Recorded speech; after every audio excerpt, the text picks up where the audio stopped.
What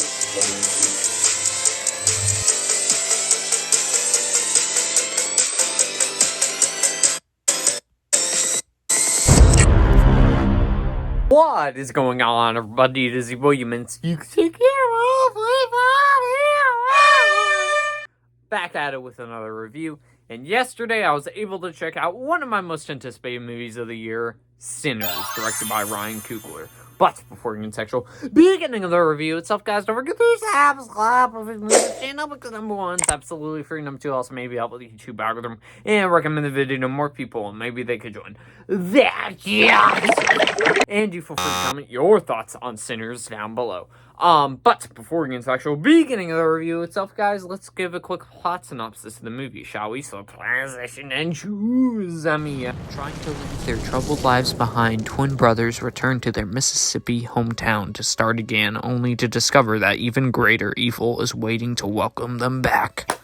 Alright, so walking into Sinners, as for those who do not know, and as for those who do know, I'm a big vampire movie fan and werewolf movie fan, so The Lost Boys is like my 8th favorite movie of all time. I love Fright Night, I love all of those movies like that, so I was going into this one really excited. I also enjoyed Abigail from last year as well. And going into this one as well, I loved all the cast. I loved the first little teaser trailer we got with Michael B. Jordan playing twins. Overall, just was over the moon excited for this movie. So, what did I think of it? Well, let's just get into the actual review itself, shall we? Alright, so starting off with the good here, we always start off with the good for our movie reviews. And the best part about this movie, that if it doesn't get nominated for the Oscars in 2025, that is a crime. And that is the music in this film. The music in this film is phenomenal throughout.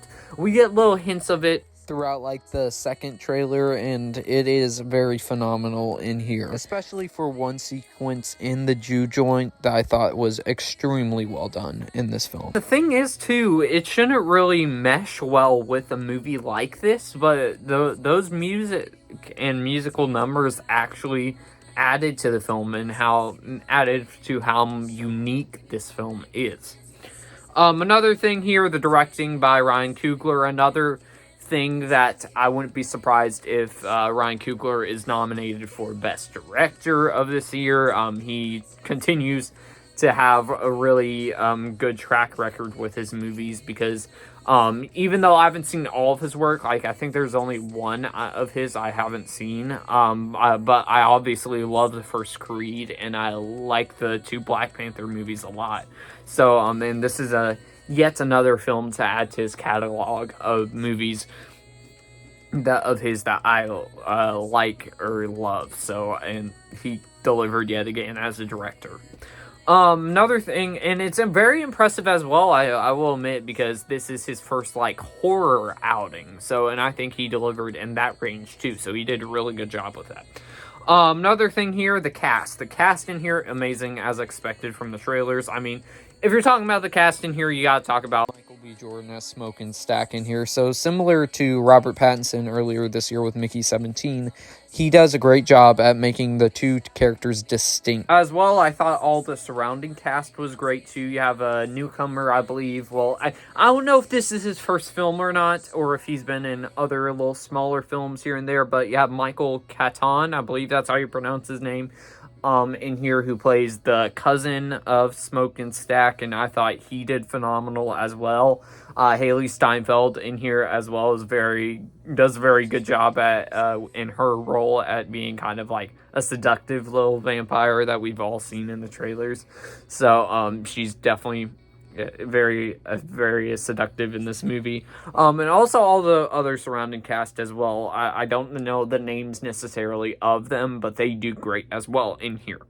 Another thing that I wouldn't be surprised is nominated as well is the costuming and props. I think this does a great job at accurately depicting the time period that it is in, which I believe it's in I think like early 1900s, or at least like the 1890s, sometime around that range. I forgot what time frame it is, but it does do a good job of accurately representing that time frame with all the vibrant colors. The very Mississippi Southern vibes in this film is very much felt. So it does a great job at doing that as well. The use of the vampires in here, I thought, was also handled very, very well, because people are going to walk into this one a little confused, because the first half of the movie is very much like a period piece gangster film with these two twin brothers. But as for later on the movie, 40% of the movie, it is mostly vampires attacking and eating people instead. So people might be a little bit misled with the trailers with that, thinking it's going to be a full-on vampire movie. It's not. For the first 60% of the movie is mostly focused on basically kind of like a gangster movie. So it kind of works out as that in a period piece. The cinematography as well, thought was great. As I mentioned before, Ryan Coogler did a great job with directing, so of course you had to have great cinematography in here.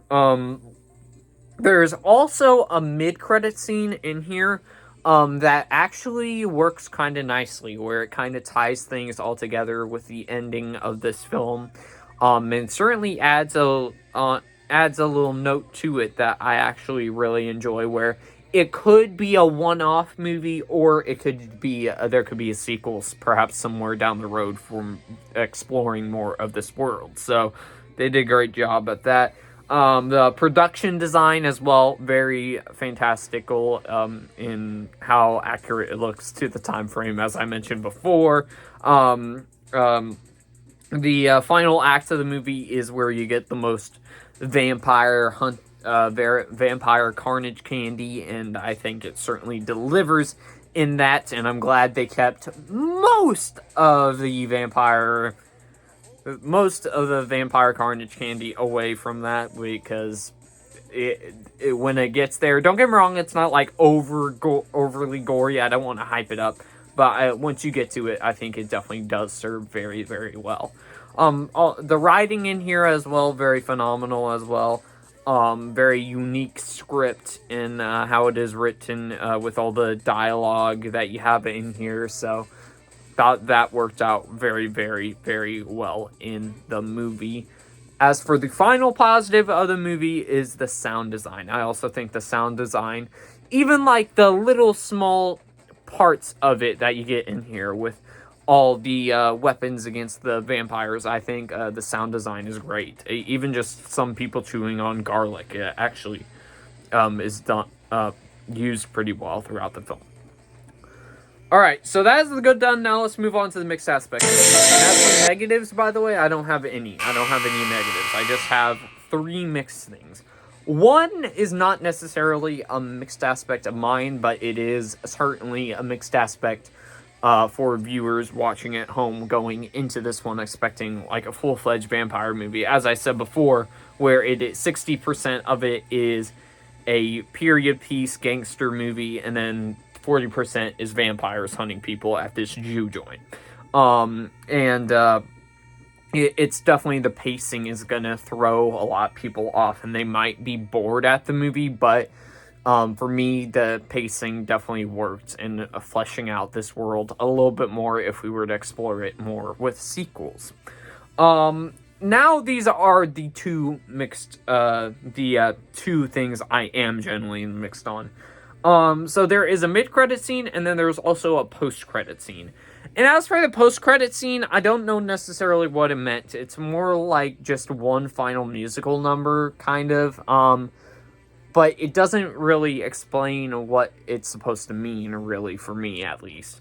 So that was the one thing I was going, I don't know how I feel about that, because it is a good musical number, don't get me wrong, but it didn't feel like it kind of added to the story or anything, you know? And as for the final mixed aspect of the film, it is the trailers. Now, as I said before, the first trailer I thought was great, a great way to get me hyped up for the movie. But the second trailer, the problem with that is, and why it's mixed is because, for the marketing, most of the time they show the best parts of the movie in the trailer. And it certainly did that, but it spoiled a lot of the things that ends up happening in the movie, which I find disappointing. But science proves, or the research proves that that's how they get the most views and most butts and seats to see these movies in theaters, which I hate, but it's just the truth. So that's why it's the mixed aspects, not in the bad. So with that being said, that is just my thoughts on Sinners. Now let's bring out the toxic meter. And this for me gets a not toxic and A+, and this is easily in contention for my #1 favorite movie of the year. I loved pretty much everything about this movie, and can't wait to get it again on physical media. But as I said before, that's just my thoughts on Sinners. Be sure to let me know what your thoughts are on the movie down below. But with that being said, guys, I'll see y'all next one, everybody. Peace